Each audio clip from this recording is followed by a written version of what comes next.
We begin tonight with more from the family of the woman who died when her car veered off the edge of a snowbank-lined highway flyover ramp in Kitchener last month. The family of Uyen Nguyen say as they honor her life, they are also seeking accountability and even looking into legal options. CTV's Jeff Pickel is here once again with new reporting on this. And Jeff, you did have a chance to speak with her brother. The family say this has been a difficult time. Well, Tony, really the tragedy just deepens around every turn. It's always difficult to lose a family member at the age of just 38, but then for the crash to happen in such an unusual and public manner, and then to learn that an almost identical crash happened just a few hours before, the family member we spoke with say they were hurt by how police seemingly placed the blame on the driver. It was a cold, icy morning on January 26th. A little after 7 a.m., Highway 8 in Kitchener closed down for a crash. A vehicle lost control, hit the snow pile on the shoulder, and launched over the guardrail, crashing on the highway below. You can see where the vehicles could potentially ramp up over that snowbank. But this wasn't the first crash that morning. A few hours earlier, a taxi in nearly the same location did the same thing. The driver had minor injuries. The second crash victim did not survive.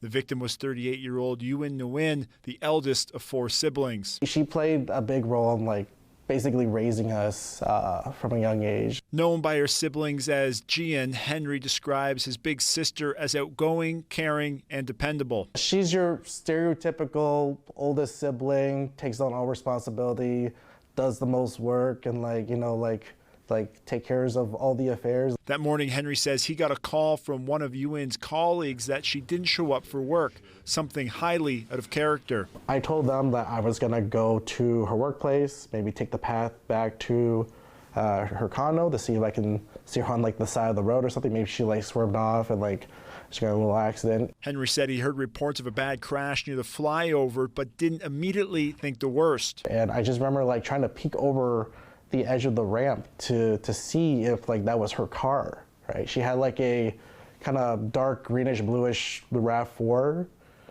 and I was trying to identify the car, and I didn't think it was hers at the time, and it didn't look like hers, but it was flipped over and was crumpled. After hours of searching, the news finally came. They said that there was an accident today. My sister was involved, and unfortunately she didn't make it out. I remember just holding my mom, and she's just screaming out in Vietnamese, where's your sister? Where's your sister? Why isn't she home? Henry says that night the family went to the site of the crash seeking some type of solace. They found none. I thought I might have some closure going there. I definitely did not. It was probably more traumatic than I thought it would be. I saw how high she fell from, and I saw all the rubble on the ground. According to Henry, the final insult came from above. And in the middle of the prayer, I see snow come over the side of the ramp. I was like, oh, okay, they decide to cloud the snow now, right?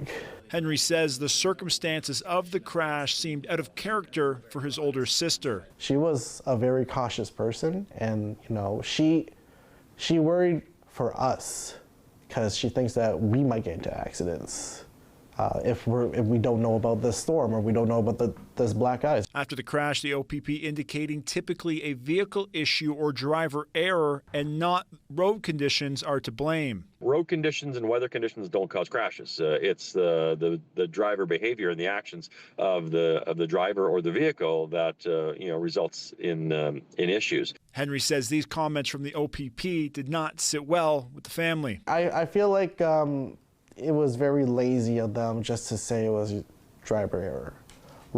There was no accountability on their end. The family is pursuing legal action, and their lawyer says they are still in the due diligence phase. We are obviously looking at any conceivably responsible party that may have had something to do with the road conditions on the Highway 7-8 overpass on the day of the accident. For Henry, he says he owes it to his big sister to get some answers. I think it's ridiculous, honestly, that she takes all the blame for what happened.